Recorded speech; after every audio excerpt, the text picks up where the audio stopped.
Welcome to the Rob Liefeld Show featuring Robservations. I bring over 40 years experience in comic books and entertainment across 5 decades. I offer insights and opinions on the business and the art of comic books and pop culture. If it's happening in games, in movies, in streaming, or comic books, we're covering it right here on the Robservations Show.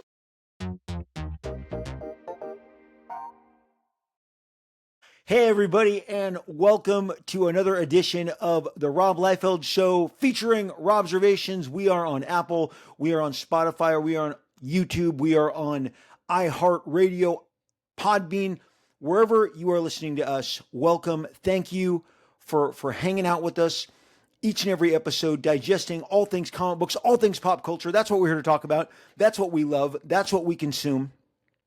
I think we are approaching 500 episodes of this show, and I just could not thank you guys, all of you, so much for tuning in each and every week and joining in these spirited debates that we have in the world of comic books and pop culture. I have been doing this since 1986. If you count that out on your fingers, you're going to get 40 counts. 40 years, about to enter 41, of making, writing, creating, producing. Yes, I've been to the printer. I've actually printed comics, my own comics, multiple times.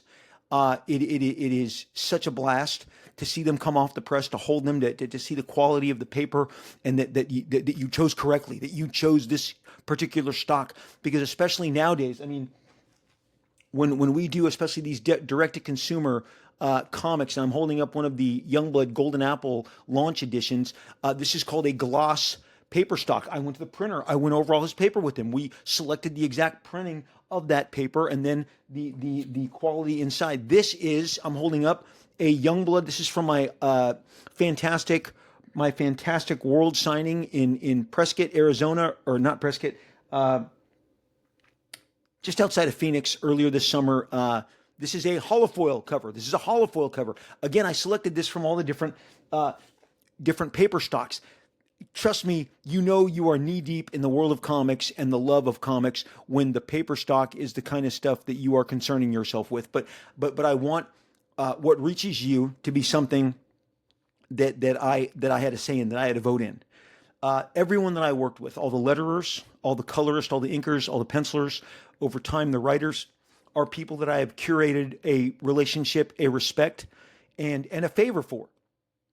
And I bring all of that experience, as I say at the top header that you see before each and every episode, to this worldview of comics that I share with you each and every time that we visit. And I just can't believe we've been doing this as long as we've been doing this. This show was born in the fires of the pandemic and the loneliness and the abject loneliness of we all remember where we were, kind of isolated, told not to go outside. My kids were told, don't go to the beach anymore, don't fellowship. I remember my kids would pull up their cars back to back, open the hatches and sit, or in the back of the trucks and talk, because nobody knew what was going on, right? And it was crazy, and we weren't fellowshipping and we weren't seeing each other as often. And I wanted to talk comics and the conversations that you'd say, but Rob, you still had all your comic book friends. Yeah, we had nothing to talk about. No one was putting out comic books. There was nothing new happening. The entire business, the entertainment business, the publishing business, it all dried up. It froze. So what I started to do was walk down my own journey with comic books since I was a kid. So if you journey all the way back to my very first episode and you follow it all the way through, you will watch me recount from my perspective how comic books, my love of comic books was born. And I do love comics, and my family understands when I say I love comics. I've explained recently on a couple of clips that we've shared, they have always been my escape. I've detailed how they were my escape when my dad was very, very sick. And I recognized in my middle age where that bond with comic books came from, and the way that they comforted me, in a period where I was just looking for distractions, and those distractions, I found those in the world of comic books. So my obsession started at a young age. I've carried you through that obsession. Then I broke in as a teenager. I broke in shortly after graduating high school. I graduated high school in June of 1985. I was working in comic books 1 year later in 1986. I was drawing sequential art. I was doing pinups. I was doing covers. I was a teenager making comic books, and it was extremely exciting. And it's been so fascinating to talk about comic books with all of you and share the different stories. Uh, I'm going to tell you, hang with me. Maybe 5 years from now, those stories are going to be a lot more interesting. I've been very uh, careful, even when you think I am being as candid as I possibly could. It's not the time for certain stories, certain places, certain names to be named. But the business has become even more interesting to me as I have gotten older. And one of the things we're going to talk about today at the top of the show, and yes, this episode has a very audacious, kind of bombastic title, Lie Filled. Why not? I'm going to tell you because we're going to address some lies and just hit them head on, because it's really fascinating, the world we live with and all the microphones that we've all been handed. And I mean, we will look back, if I make it a few more decades, and we will see the infancy that we were in regards to the technology and the evolution of all these different social media platforms and how we utilize them and how we shared them, and in some ways to help us, in other ways to hurt each other, ourselves. I'm not sure that we were prepared for what social media has brought us. I am always grateful that I didn't have to grow up as a teenager during that time, because I've seen through my friends, their kids who were younger, and my kids were just graduating high school. I think when all of the different aspects of this were being recognized. I mean, they got through junior high without social media being a big deal. Then you had Snapchat and TikTok happen in the later days of their high school experiences. And I, I am a bit of a voracious reader, and I read all manner of different articles, all about social media, about the internet, about all these different platforms. How I'm obsessed, as everybody is currently. I've mentioned it here in the last year. I'm as obsessed with Gen Alpha. My nephew is a Gen Alpha. Uh, the 10 and the 12-year olds among us who are going to now shape the future as we know it, because we as a society and as businesses follow the money, and where they're going and where they're spending and where their eyeballs are is what everybody in all the articles that I have read, especially in this last 4 weeks, that is the focus is on Gen Alpha, their tastes, what they like, what they're watching, what they're buying. It's so fascinating. But the applications with all of these social media platforms is the connectivity. That's the best part of the connectivity with social media. And what has dawned on me is the ways uh, that people just spread mistruths, and we've been living in this now for about a decade. You're like, Liefeld, haven't you? Yes, in politics and in other aspects. What is truth? What is lie? What is myth? What is fantasy? Well, it happens to us too. So I thought it would be fun to just take at least one or two absolute fallacies, the things that people will share and about me, that are just completely untrue, and one that I'm affected by, but it isn't specifically about me. I'm going to address it again, because every episode is new to somebody else. But people are just so misinformed, and I had somebody just before I jumped on today tell me that they learned something, they believed something because they saw it on the internet, and I was quiet. This is a young person who said this, and I just decided right now, be quiet, don't go into lecture mode, because the internet is completely awash, as we know, in untruths, in lies, in myths, in fallacies, and it makes the actual truth harder to get at. But longevity, 40 years, being around this long, has really been something that I've been focusing on more lately, and it has nothing to do with me and my comic book work. It came about during a so we're gonna get to the Liefeld stuff, but what I wanted to show about at the top of the show, this topic is concerning figures, directors, talents that kind of came to light over the last couple weeks. I was plopped down and watching a movie that many of you love, named Predator. Predator was directed by John McTiernan. I think it might be uh, it after Terminator 2. I think it is Schwarzenegger's best pure action film. Every shot, every angle, every single place the camera is at, and the way it moves and the way the story unravels is brilliant. The story kicks off very quickly, and then we are off on this adventure in the jungle. We have this big giant, action blockbuster kind of shootout when they reach the encampment, and then they realize that they've been played by Carl Weathers' character, and then they have to regroup, change kind of their mission, and realize that some of the mysterious things that they've come across are the results of a predator that has them in their sights, hence the word predator. And then the predator begins to pick each of them off as we propel towards the finale. And I was just sitting there going, John McTiernan had like a absolute banger heater. And if you're not familiar with him, he then went on and directed Die Hard with Bruce Willis, the original Die Hard. So Predator, then Die Hard. He made a Sean Connery movie called Medicine Man. That's okay. But he made The Hunt for Red October, the first Jack Ryan movie. And The Hunt for Red October is another just 1000% smash movie. Each of these movies I saw with my buddies, one of whom which was the best man in my wedding. And we saw every we saw every single stinking movie together when we were in our young, in our early 20s, late teens, early 20s.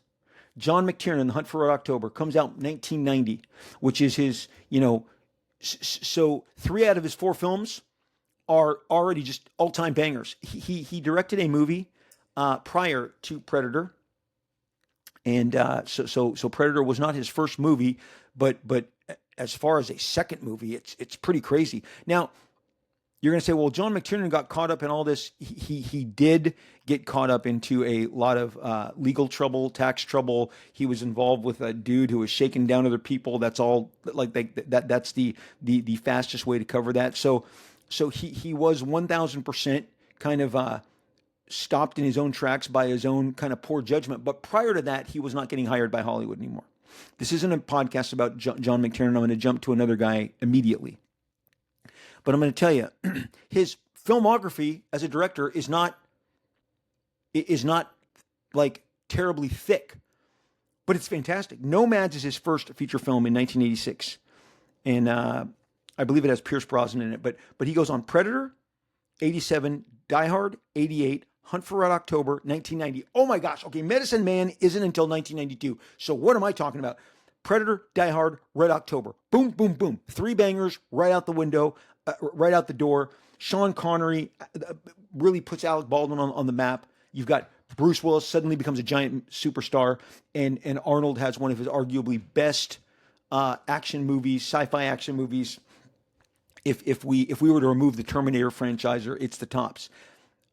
He stumbles a little bit with the Last Action Hero, which was not well received. Jumps back in with Die Hard with a Vengeance, the highest grossing of all the Die Hards, and then does a remake with Pierce Brosnan of the Thomas Crown Affair, which I cannot. It's an old Steve McQueen movie that they remade, and I'm telling you, it is aces. He nailed it. He then makes a movie called The 13th Warrior, which I love, but no one else did, and movie jail then awaits him, and he enters the 2000s basically no longer on the same level that he entered. But I will tell you that of these movies, Predator, Die Hard, Hunt for Red October, Die Hard with a Vengeance, Thomas Crown Affair, within a basically a 12-year period, he made 6 of some of the all-time best action thrillers of all time. And then he makes Rollerball in the early 2000s. It's no good, and honestly, that he's like I said, falls into a lot of legal entanglements. But this guy's an incredible director, and in that period, from 87 to 88 to Hunt for Red October, he is the hottest director. And you can see his eye is fantastic. He is an amazing shooter. He's just, when it comes to directing shots, blocking images, staging, action, he's one of the best of all time. And you haven't heard from him in 20 years, okay? Yes, he did Basic. I saw Basic. It was basically a real slowdown. I've got all his filmography here. The movies worth talking about are right there. Now, then you jump to, so it was because I was watching Predator and my wife started asking me about Predator that I started talking about John McTiernan. And as I talked about him, I just couldn't believe that someone as talented as John McTiernan just kind of faded. He just faded. With all that success, with all those incredible, if you haven't heard of him, your dad has, your older brother. Somebody was like, no, Hunt for Red October is an all-time banger. Sean Connery, extremely picky about the movies and the roles that he chose, and this is one of his best. Just incredible. So then the next guy, and the longevity issue, and this is going to lead into comic books. Okay, one more, and then we're going to hit the comic book. We're going to ring the comic book bell. Oliver Stone, one of the hottest directors in the same period, the exact same period that John McTiernan is in John McTiernan is existing in, except with Oliver Stone, he's working with even bigger and more illustrious names. He is working with he is working with guys like Tom Cruise, and he is putting out hit after hit after hit. He is working with Michael Douglas. I mean, this guy is just going on an absolute, has his own absolute bender. And the reason he came to my mind, why would Oliver Stone come to my mind? I was listening to a podcast, an entertainment podcast, and I was really shocked to find out, that by 2005 he was having trouble getting financing, and on his films, 2005. So we're talking 20 years ago, and yet in his heyday, Platoon really delivered him all this awards, panache. It gave him put him at the top of the director's heap. Platoon was a giant, critically acclaimed, award-winning film. It put Tom Berenger on another level. It launched Charlie Sheen into the stratosphere. It broke Charlie Sheen kind of out of the pack. All the young actors. He then does Wall Street in 87. Platoon is 86. Wall Street is 87. Born on the 4th of July with Tom Cruise. To this day, the best, most riveting performance by Tom Cruise. Get ready. The movie is meant to trigger and somewhat upset you. It's the real life story. Let me see if they've got it right here. It's the story of a Vietnam vet, Ron Kovic, and it's very sad. And Tom Cruise, it's the best performance I've ever seen him. Magnolia with Paul Thomas Anderson is number 2, but Born on the 4th of July is the best acting that he's ever done. Now, I thought for sure he was going to win an Oscar for this. He'd be recognized. Daniel Day-Lewis, I believe, for My Left Foot. I hope I'm not speaking out of turn here, but I believe he won that year. Bottom line is, Tom did not. Oliver Stone makes The Doors, then he makes JFK, which is a cultural touchstone of a movie. It gets everybody talking. But by this time, you got Platoon, you got Wall Street, you got Born on the 4th of July, you got JFK. Then from a Tarantino screenplay, one of the rare times that Tarantino doesn't direct his own screenplay, he does a very hot button movie called Natural Born Killers in 1994. It is, if you haven't seen it, it's wild, it's crazy. Oliver Stone, let me say right now, is a wicked, talented, masterful director. Moves the camera in a decidedly different way than anyone else, much different than McTiernan. He's giving you these dramas and making blockbuster dramas. These aren't action films. Natural Born Killer is the closest thing. He does a pretty couple of clever movies. Nixon is a biopic with Anthony Hopkins. U-Turn is worth it for seeing Jennifer Lopez. She's very creepy in it. Great performance. And then Any Given Sunday in 1999 is kind of his last banger. He does Alexander in the mid-2000s, and that's probably why he's put in movie jail, because that movie didn't do well. So after that, he does W with Josh Brolin. He does the sequel to Wall Street in the 2000s. He does The Savages, which I really liked, but the movies are getting smaller, the opportunities are shrinking, and he says in his own words on the podcast that he was having trouble finding financing. He was having to go to outside sources. This is a guy who's an award winner. This is a guy who was celebrated, who people were tripping over themselves to work with. Kevin Costner, Tom Cruise, Michael Douglas, Charlie Sheen, Val Kilmer at his absolute hottest when he portrays Morrison in the Doors, Jim Morrison. Look, this is an incredible career, but many of you are like, I don't know who Oliver Stone is. And guess what? My kids certainly would not. And is that my failing? Hey, I don't have time to educate everybody all the time. But the truth of the matter is that from John McTiernan to Oliver Stone, you watch two careers that just faded. They faded.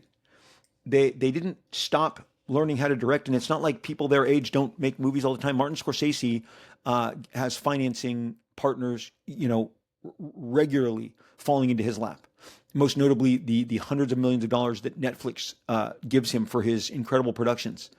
Obviously, Steven Spielberg. If George Lucas wanted to direct again, boom, it would happen. But there are people in that class of filmmaker that are still working regularly, getting the kind of financing and the studio support. And that's tricky. The studios are tricky. But hearing Oliver Stone talk about the movies that he couldn't get financing for that fell apart. Two of them fell apart, which is why he then jumped on to W, which starred Josh Brolin towards the end of Bush's presidency, at the end of his 8 years.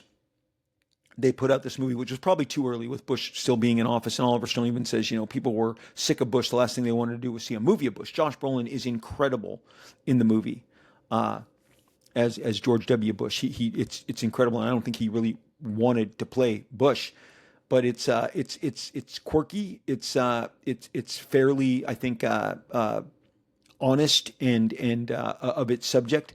And Oliver Stone was bold to take this on, but that was like one of the last times I don't think he would have to become either a shooter on other movies, but the Oliver Stone vision of movies, because he was more of an auteur. Some of the movies he contributed to the script. He was much more of an auteur than, say, McTiernan, who was just one of the best shooters, just one of the best action directors. Both guys, bottom line, faded. They faded. You may be listening to this having never seen an Oliver Stone film, and that's understandable. In the 2000s, a whole new breed of super directors was born in the 90s. The new age of auteurs, the Quentin Tarantinos, the Robert Rodriguez, the Paul Thomas Andersons, they all exploded onto the scene. And there's obvious names that I'm leaving out. And just Linklater, he's one of it. Richard Linklater is another one that broke out at the same time. Dazed and Confused, Boyhood, still finds a way to get financing, get movies made. And so you sit there and you go, wow, it's really hard. These guys really, they had 10-year runs, decade-long runs. Maybe at the max you can say 12 years. 12 years goes by quickly. I look at myself, I look at Todd McFarlane, I look at these guys, I see all of us who have been doing this 40 plus years. And I look at as my fellow image brethren, all are on the other side of 60. I'm not quite 58 yet. I'm 57 years old as I record this. I know it's coming and I look forward to it. I'm excited. But I'm amazed at not only the longevity, but in some ways, the way that we can still relate and put out work that resonates. And this brings me to John Buscema, not to Todd McFarlane, not to Rob Liefeld. Recently, so this is the stuff that's occupying my brain about Oliver Stone, about John McTiernan. And I'm going to say it one last time. These were big movies. These were big, awesome movies. And you could even throw somebody like Paul Verhoeven in there, RoboCop, Basic Instinct, Total Recall. I mean, and then, he definitely had a 10-year window. And then the struggle happens and the executives aren't so sure if they want to hire you and they're into the next new thing and maybe you become a more expensive, whatever. Oliver Stone, again, very, very openly on this podcast, spoke of how difficult it became for him to finance anything that he wanted to make around 2004, 2005. And I'm listening to this going, wow. I knew I wasn't seeing a whole lot of Oliver Stone directed movies anymore. Certainly not Oliver Stone directed movies with A-list talent attached. But it really kind of hit me. And then I've been doing questions and answers, and maybe you have been seeing me on TikTok, Rob Liefeld on TikTok, Rob Liefeld on Instagram. I'm pretty sure I'm Rob Liefeld on both of those. And you've been seeing me put a lot of different clips up, answering different questions. And I talked about the careers, the Mount Rushmores. And I've done a podcast. You guys know this. I've done a podcast, and it hasn't changed. It's Jack Kirby, it's Steve Ditko, it's Neil Adams, and it's John Buscema. And the last one got people. There's a lot of people, including some of the people who are helping me make the content, who openly said, I don't know who this person is. And you guys, if you've listened to my podcast, you know that sent shivers down my spine, not in a judgmental way. It makes sense. John Buscema passed, many years back. And his work has not been repeated, and he is not as name checked as certainly Kirby and Ditko, who have gotten a lot of name checking from the MCU, especially Kirby in this last year with Fantastic Four getting another big screen treatment, and Marvel deciding to give Jack's name preferential treatment over Stan's. I definitely picked that up in the promotions, especially as the tight 2-week window closed. They were promoting Kirby, which they should have. John Buscema is somebody who, as of this time, you go, wow, he's been kind of lost to the sands of time. When I talk to my kids about Magic Johnson, when I talk to them about Michael Jordan, two of the greats of all time, their eyes slowly, I see them kind of, oh boy, here goes Dad again, talking about these old fellas. I have kids who tell me that Larry Bird wouldn't survive in today's NBA. So I hate the Celtics just as much as the Celtics hate Los Angeles and the Lakers. But man, my respect for Larry Bird is like immortal. It's intense. It's immense. And I couldn't respect a basketball player more. He did things in terms of shooting the ball, scoring multitudes of points in the matter of seconds. Yes, I said seconds. Look it up. But they go, oh, he looks like a doofus, like just an Indiana boy from the farm, which he'd laugh at. I'm sure I've watched enough documentaries. I've seen enough footage of Larry Bird talking about himself. I've seen the Magic and Larry doc. I've seen the Boston Celtics doc. I've seen the Lakers Celtics docs. I've seen them all. And I watched it in real time. This is when I was locked into the NBA, 1980 onward. Southern California boy, you couldn't miss it. If you didn't know that Magic Johnson kind of put the no-look, the full court no-look pass on the map, you'd think LeBron James came up with it, okay? And yet that's not the case. And I realize now that if me and my peers are kind of the Showtime era, maybe generously of the first Chicago Bulls run, but honestly, if you track myself and Jim and Todd and everybody back, it's the Showtime era Lakers. It's like 1985, 84 on. And so I realize how fortunate it is that people know us and recognize that our work exists and that we're out there. John Buscema was the cornerstone of Marvel's success in the late 60s, in the 70s, and was alongside Jack Kirby creating some of the greatest illustrations ever. When you sit with Neil Adams, as I did many times prior to him passing away, in 2012, 2014, 2015, 16, 17, 18, 19, I practically sat in his lap once. He just laughed. He basically said, come sit in my lap. He's a master teacher. If he told you, Rob, one of my favorite things, because I had brought up to him, I'm going to tell you his favorite thing is this thing I brought up to him. I had been going through my back issues and discovered that there were instances on Conan and on Tarzan that Neil Adams inked over John Buscema. And Neil Adams is one of, if not the greatest illustrators, and I believe he is the greatest illustrator to ever draw comic books. There's an artist edition that just came out, and if you haven't seen it, you should check it out. It's worth every penny. I was blown away. It's one of the thickest art editions they've ever made, and it has the most incredible scans of his line art. It's incredible. He said, Rob, the chance to work over a master ink over any time I could ink or fit in, embellishing John Buscema. I took it. John Buscema had no weaknesses. Faces, figures, gestures, emotion, action, drama, staging, storytelling, page design. He was 10, 10, 10, 10. There's nothing that he wasn't the best at. And yet there's a generation of people who don't know who he is. My generation was the one that encountered how to draw comics the Marvel way. This is my I'm holding up to the camera for those of you who on the podcast. This is my very weathered, very worn, like very like stained copy, and you can see how I signed my name here in my 1978 penmanship. I would have been 11 at the time this came out. This blew me away. John Buscema drew this entire thing, and I've talked to you guys about it before, but now I can, with the advent of the camera being on me, I can show you some of the most powerful lessons that he puts forth. Is right here in these middle panels. He shows these two guys, and he says, I'm going to show you a good way. And he shows these two men, basically they can be lawyers, businessmen in an office, talking. These right here may be some of the best panels of anybody's career, okay? Then he shows, but this is how it should be done. Same sequence. He gives you a more elevated bird's eye shot, and then the gestures are more pronounced as he leans in to making his argument. So you go from this to this. This is the Marvel way. This is the standard way.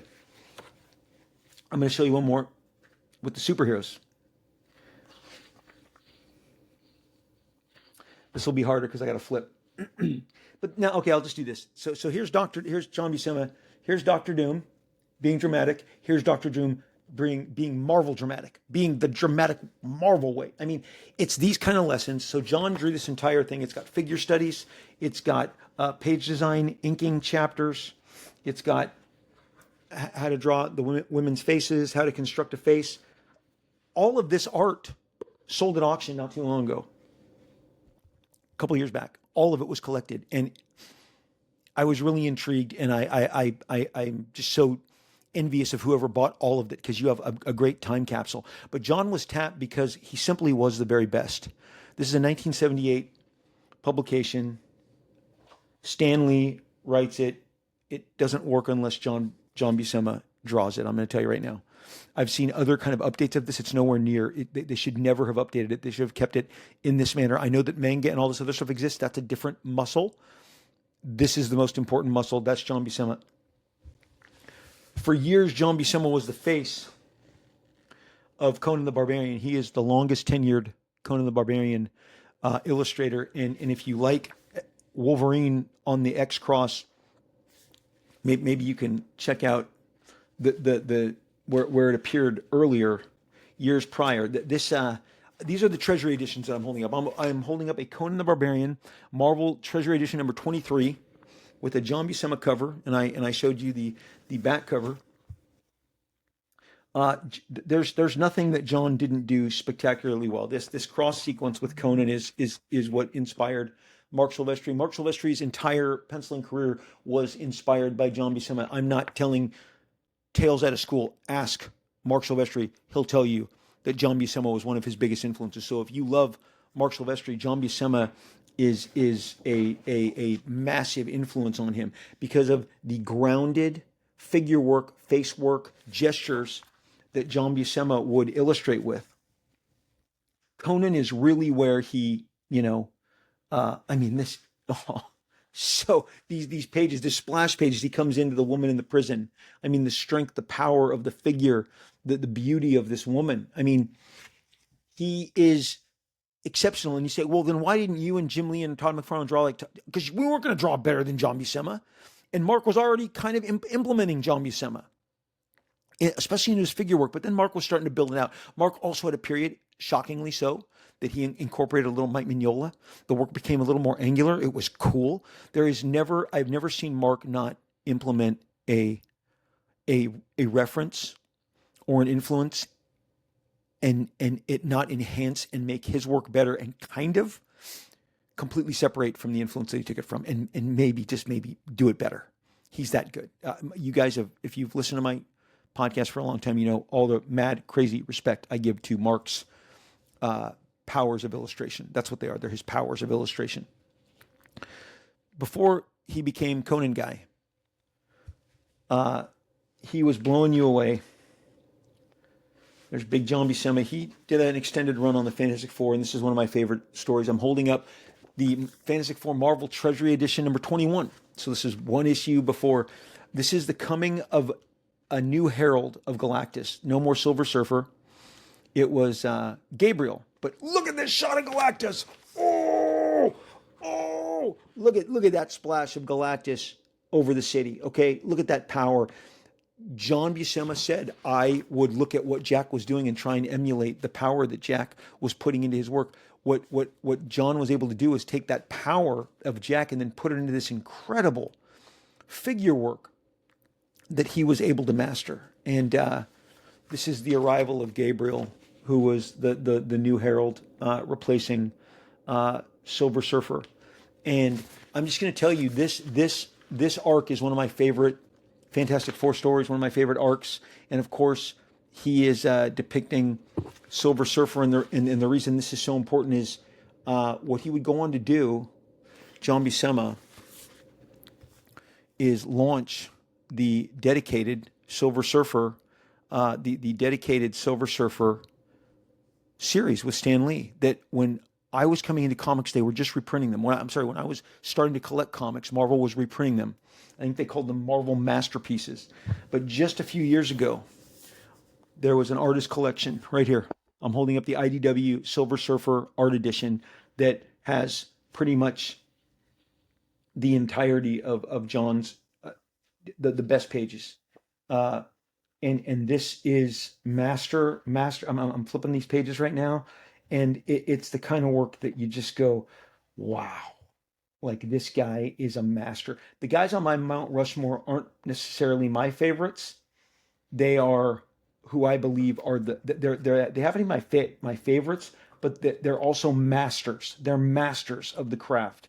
They are absolute masters of the craft. I'm just trying to find like a killer page, killer sequence here that I could share with you guys. Where he spots his blacks, where he carves out his figures. I mean, this shot of him approaching Earth just right there from behind, and this thing is so big. I'm holding this giant book, but discover it for yourself. They gave him, it's John Buscema's Silver Surfer because he was the artist on the Silver Surfer. And it was when they were reprinting it, and I would talk to people who were of the age when it was coming out. Silver Surfer was one of the first fan favorite breakout characters coming in the pages of Fantastic Four with Jack Kirby and Stan Lee. And people couldn't get enough of him. Does this sound familiar? Does this sound like Venom? Does this sound like Deadpool? Fandom always responds, and they let the publisher know, we want more. Well, there was more given of Silver Surfer. And to the point where he got his own story, and the issues were double-sized. John Buscema did an extended run on the Avengers. It's right over there on my shelf. I'm not going to go grab it, but it's an incredible run on the Avengers, on Fantastic Four, on Conan, on Silver Surfer. He did issues of Spider-Man. He did issues of Captain America. He did an extended run on Thor that is fantastic, that is beautiful, that is gorgeous. He basically was Marvel's most reliable masterclass artist. Not to take anything away from Jack Kirby, because what Jack had that John didn't was a imagination. Jack Kirby would make up ships and gear and armor and characters and aliens and monsters and creatures and costumes. John was just a master illustrator. And yet when I talk about him, everyone's like, I'm not sure I know who he is. And there are people who, in the responses, and there were hundreds of responses, that were like, I'm really glad you brought Buscema up. I'm really glad you included him. Of course I'd include him. He's a master. I wish in my heyday I would have inked a story over him. I just would have loved to have put my ink line on his pencils and see what a modern a modern, for that day, a modern 90s line. I wouldn't have changed one iota of any of his structure. There's nothing to change. It's perfect. So don't think I would have tried to improvise and Liefeldize. I would just, a great inking line on top of a really solid foundation can alter the way it looks on the page. Terry Austin and Tom Palmer, two totally different approaches to inking, could take John Buscema, not change one line, but the lines they lay on top of his pencil lines will give you two incredibly different renditions. So the longevity factor is the fact that I have to realize that at the age that I am now, I appreciate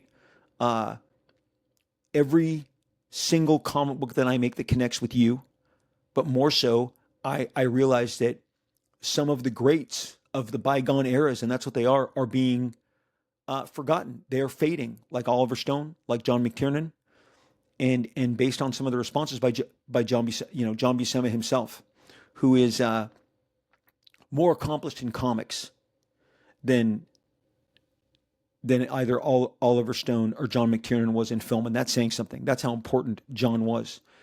Incredibly dependable. I would read from Stan Lee to Roy Thomas to Jim Shooter, all of whom were editor-in-chiefs while John was doing his stuff, and they would all talk about how John could do a book in a week.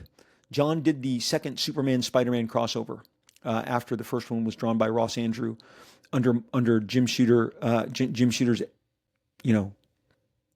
guidance as editor-in-chief. He wrote the story, and then he made sure that John drew it. He made sure the best of the best barbecue, as you know, longtime listeners know, best of best quality barbecue. He made sure that John Buscema, that there were artists who had more of the audience's favorite at the time. It could have been Perez, it could have been John Byrne, it could have been Frank Miller, but Jim Shooter knew what he did. He gave it to a classic master illustrator, and he produced such a beautiful comic. John would also, I've spoken of his work on Weird World. Some of the fantasy stuff he did was just stunning, incredible. Warriors of the Shadow Realm. I'm gonna have a magazine episode coming up, and I'm gonna show those to you. He did multi-page pullouts that just blew my mind. He is a master illustrator, and it is a shame that names like him are fading. And so you'll hear me mention them more often, because we can't afford to let these incredible, accomplished talents go kind of unnoticed. So that's my long diatribe. Could be its own episode, right? On longevity, relevancy, and resonance. So moving on. I have it right here. Believe it or not, I can't believe I have it. This is the cover that I got. I got on the new Batman. I got the Mark Silvestri. What do you think I was going to buy? Okay, when the best illustrator in comic books draws the cover, you buy that one. Okay, that's got a very John Buscema base to it, especially that figure work. But Mark's so incredibly talented that he's keeps changing it up in regards to his rendering and different applications that he puts on the figure. I just held up the Mark Silvestri cover to the new Matt Fraction Jorge Jimenez Batman #1. That's what I just shared. The Liefeld. This is going to be good. Okay, let's do this, because this is funny. I'm going to do one about me and one about the industry. The one about the industry I've definitely covered with you guys before, but that doesn't mean it's not worth sharing. So I'm going to read you something, and this is when you go, all I can do, and I said this at the time, all I can do in this instance is not get angry, not get overheated, just offer my wholehearted response. Excuse me. A couple, just shy of 2 weeks ago, they announced, I'm going to show you guys, they announced, I'll show this, Loose Collector revealed their new Youngblood action figures to go along with the Blood Wolf and Bloodstrike figures from last week. There was a series of killer photos. I could not be more proud to continue working with Loose Collector. I'm going to reach right behind me. Here's, let me see.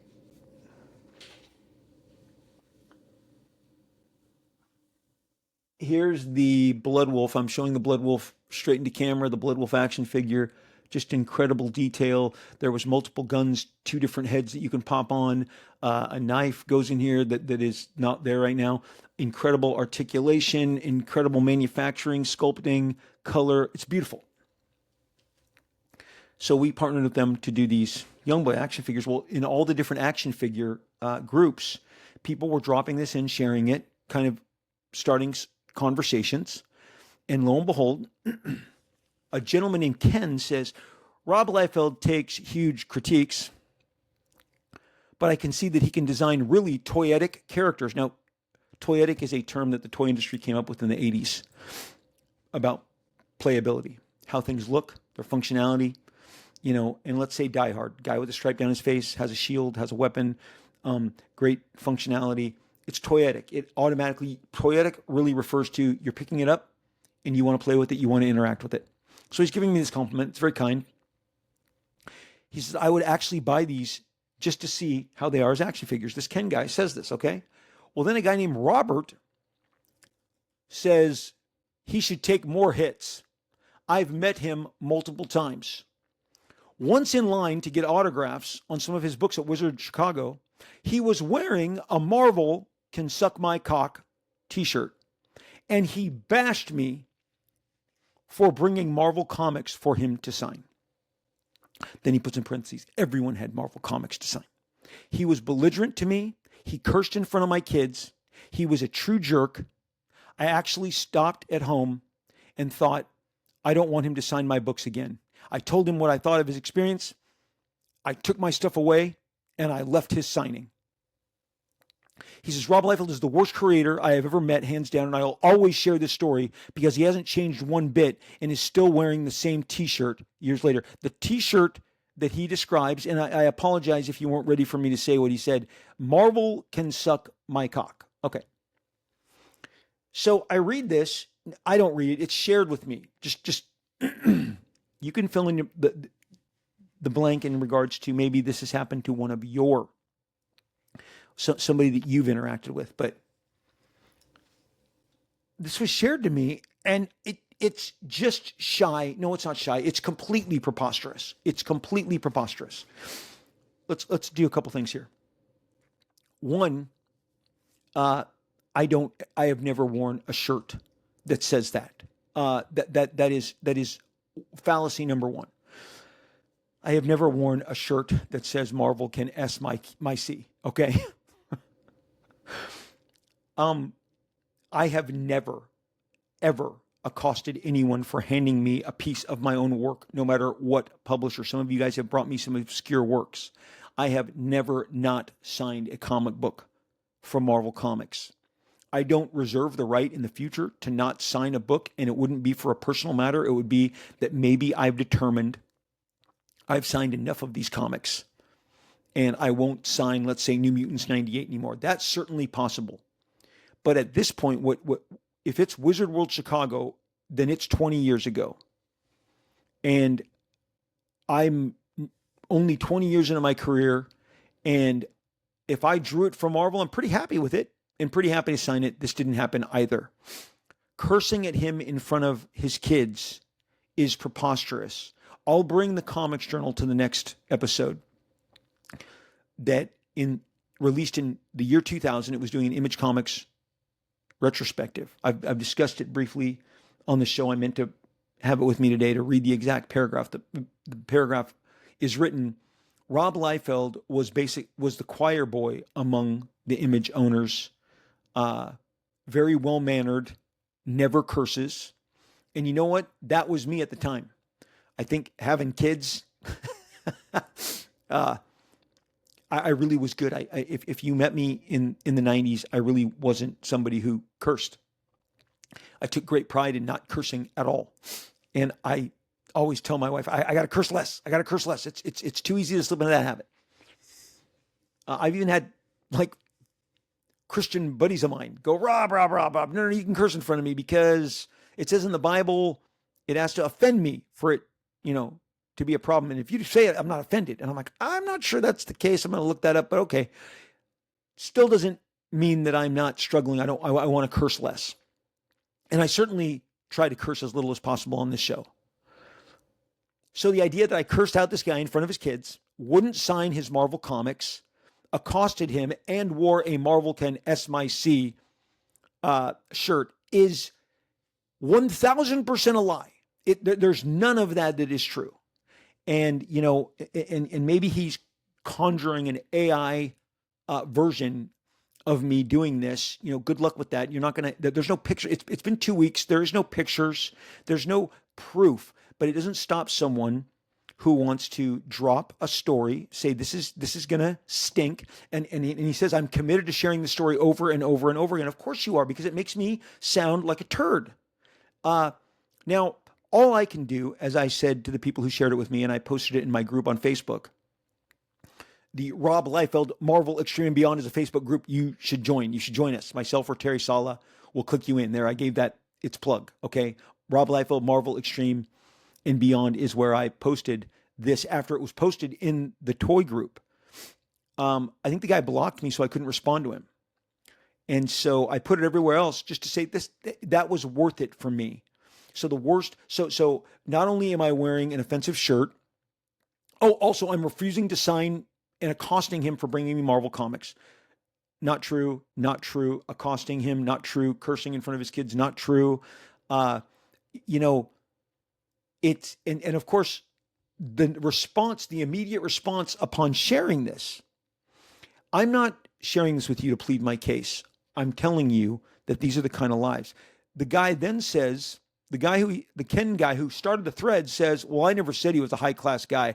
I've heard repeated stories about him. I think he's awful. I'm one of his detractors. Okay, well, then someone else says, that's complete bullshit. Like that never happened, is what the next guy says. Why I'm sharing this to you is everybody has a microphone. The social media that we started discussing, everybody can say anything they want and not have it vetted. But what I can do, all I can do, is say that's not true. I'm not here to disprove that guy. That's not really. I'm not sweating that.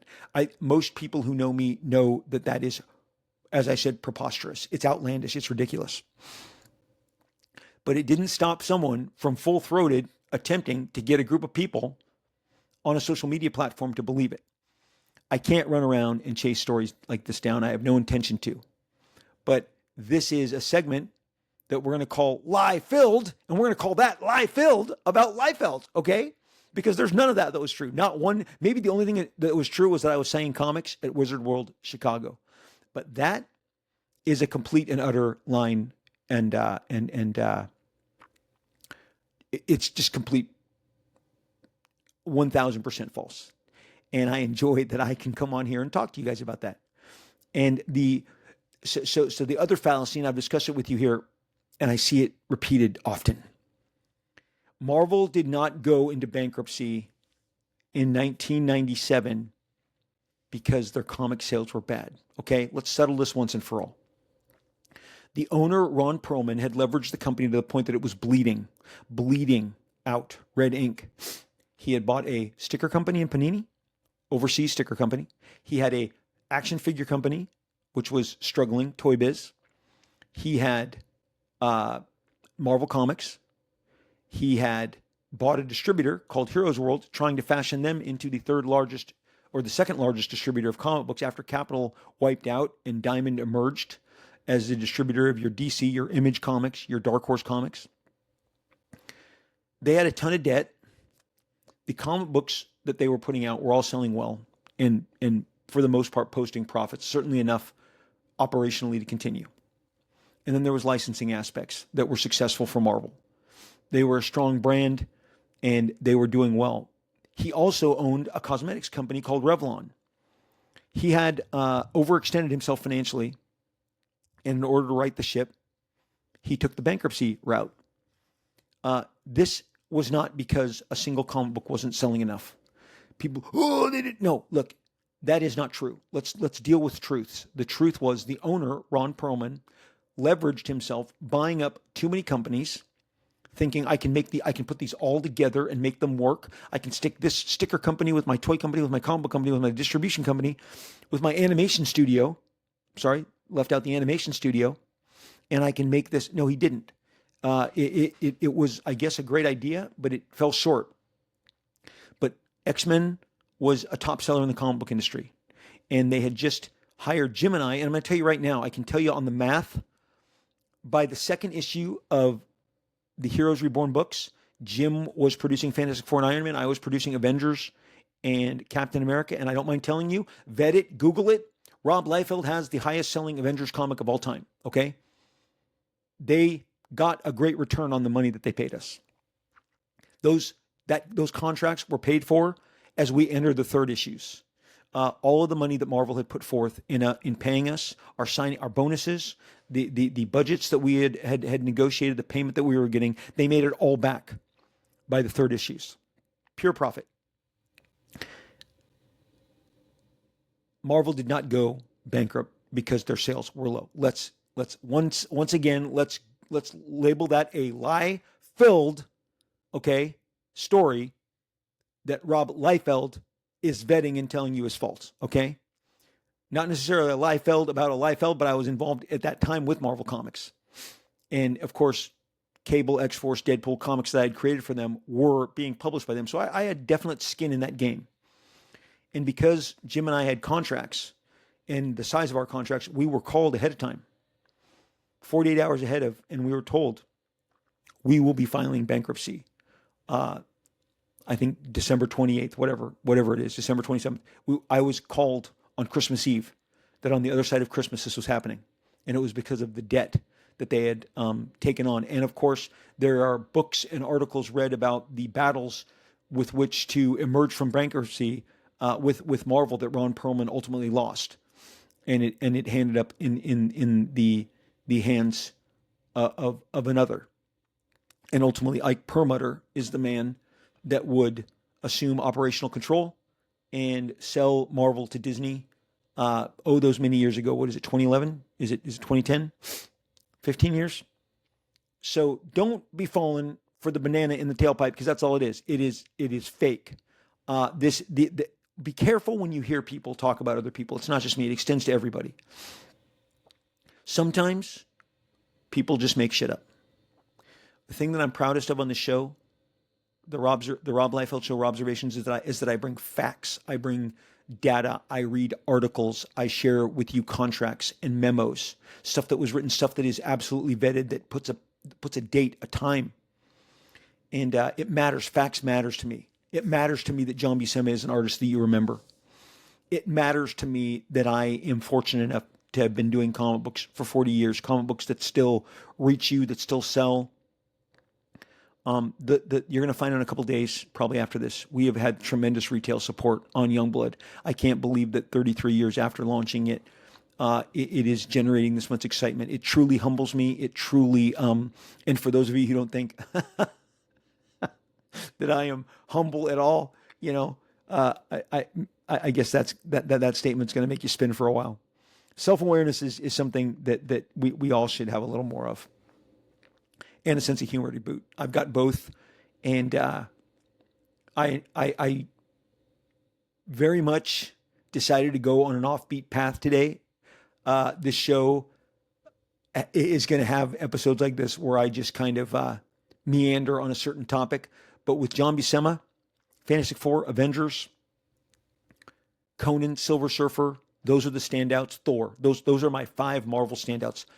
Hundreds of issues, thousands of pages. This man is a master. And the fact that there are so many people who don't know who he is speaks poorly on the rest of us. So I'm going to try and say his name as much as I say Jack Kirby and Neil Adams and, of course, Steve Ditko. Thank you for listening. Thank you for checking this out with me today. Oh, be careful when you listen to stories, especially the more outrageous and crazy they are. They're likely to be just completely made up by someone who decided I can go on a platform and no one will vet me. This may not even be my real name. I have some weirdo cartoon avatar and I'm just going to let things rip. This is a semi-daily occurrence for me, so I could do an episode every week on this, which of course I'm not going to, but I thought this was an interesting topic to approach. We will be back with a new episode. This is one of our shorter episodes. Maybe you like that. Maybe you don't. You can sound off for me. I listen to podcasts. I've already mentioned on the show that I listen to a lot of podcasts. I listen to sports podcasts. I listen to political podcasts. I listen to entertainment podcasts. I like them long. What do you guys? Do you guys want more bite-sized podcasts, or do you like the longer episodes? Let me know. Sound off when you leave a comment for me on wherever you leave a comment for me on Apple, on Spotify, on YouTube. Let me know. I'm going to actually read a review. We've got to get back to sharing. You guys leave these incredible reviews for me, and I am irresponsible in not sharing them. There was a time I was much more consistent.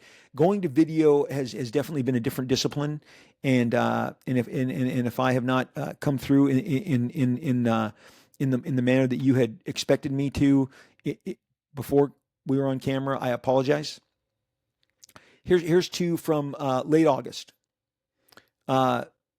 Really simple one. It says, the best comic podcast out there. It's from Infinite Longbox.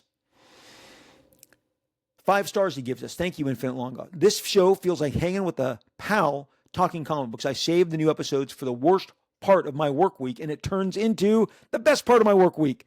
Thank you for riding with me, Rob Liefeld. Man, that is exactly what anybody wants to hear. Turned the worst part of his week into the best part of his week. Hey, Infinite Longbox, I just want to tell you how much I appreciate you, and thank you for listening to the show. Thank you for promoting the show. Thank you for taking the time out to leave this message. I know it takes time to, for me to interface, because I'm not the brightest bulb. Whoa, it takes that out of me. So thank you for that. Infinite Longbox, we appreciate you. This is from House Castillo.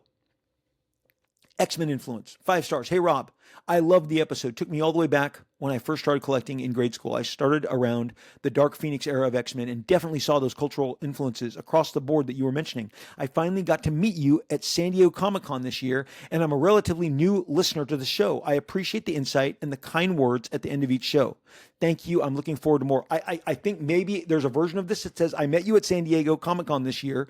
You spit on me. You slapped my children. You made us cry. You lit our long boxes on fire and laughed as we ran from you. I'm sure there's a version out there that sounds like this. Okay, I'm just playing, obviously, into the mood. This is so great. House Castillo, I'm so glad we met. I'm so glad that we had a great experience. Thank you for taking the time to come see me at San Diego. It's the best part of doing personal appearances is the interaction. I'm so glad you liked that episode. I was really proud of that, the research and kind of walking you guys all through the different influences of the X-Men in that era. We'll be doing more of that stuff coming up. Thank you, Mr. Castillo, again, for taking, pulling up the review portion, typing it out, hitting send, posting it, giving us 5 stars. We appreciate you. When I am not doing this show, I am all over social media. On X, I am at Robert Liefeld, RobertLiefeld, blue check. It says it's me. That's true. It is me. I am the legitimate article. I am reading your replies, your mentions, your comments. I love interacting with you on X. It reaches all over the globe. If you're a troll and you troll me, can you tell me how that went? Because what happened is I just muted you, and I'll never see you again. We keep it cool. We keep cool heads. I enjoy talking to you at Robert Liefeld, blue check on X. On Instagram, I already mentioned it, Rob Liefeld, blue check mark. Again, reading your replies, your mentions. We're trying to throw all sorts of cool, different content out there for you guys. It's become decidedly more interactive. And yes, for all of you who've asked, have you brought someone? I have. His name is Scott, sometimes Scotty. And Scotty, we just want to give you a shout out, tell you how much we appreciate all you're doing for us, handling our social media. You are crushing it. Thank you, sir. He is also handling the TikTok account, Rob Liefeld on TikTok. And we just love reading all of the different interactions, your excitement. I feel like I'm being introduced to a whole new audience lately. Lots of new people jumping on board. We appreciate you. We love seeing you. We love interacting with all of you. So at Rob Liefeld, Instagram, Rob Liefeld, TikTok. Hope to see you guys over there. I already mentioned the Facebook group. We'd love to have you. Myself, Terry Sala, Sala. We'll click you on through. Hope you can come on in and interact with us. Each episode of this show gets a dedicated post so that you can discuss it, parse it, interact with it. We can all talk it out, talk it over. We've got artwork being shared, comics being discussed 24/7. Love to have you. Rob Liefeld, Marvel, Extreme, and beyond. I am going to return big time to live streaming Whatnot, eBay in the next couple of weeks. We got some big books. We've got New York editions, special editions of Youngblood #1 of Giant Size Youngblood. We have special editions coming of signed editions of Deadpool, Batman. That book is imminent. It's coming in any minute. I'm going to have them. I'm going to be sketching on them, doing remarks, doing blood splatter chisel, all the different specialty signatures that you can only get from me, and you can only get from me via these live streams, because you guys, I am slammed. I am so busy.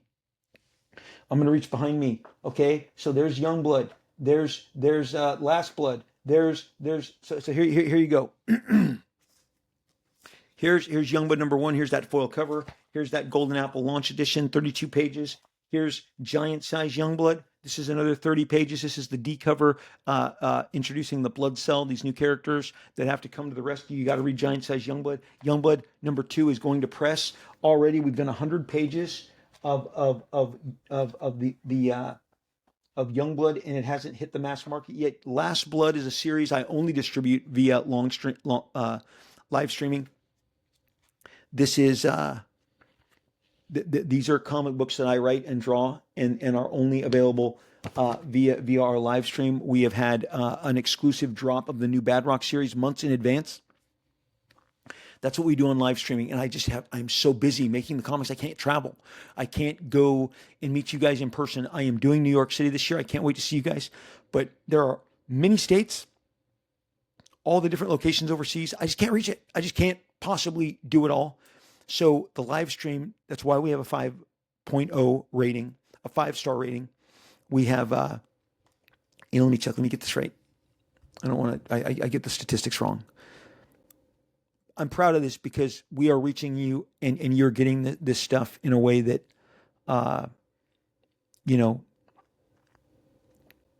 you wouldn't otherwise, because I just can't get out. I can't travel like I used to. I'm obviously a little older, and I'm super committed with all these projects. We have 5,400 reviews. We have a 5-star rating. We have sold 27,000 items. Our average shipping time is 1 day. I'm not making that up. I'm holding it up. That's my Whatnot account. Follow me on Whatnot. Get ready with the Deadpool Batman stuff. You do not want to miss that. The creator of Deadpool is only signing comics. That's me, by the way, through live streams. And then maybe if you hit me up at New York Comic Con in person, okay?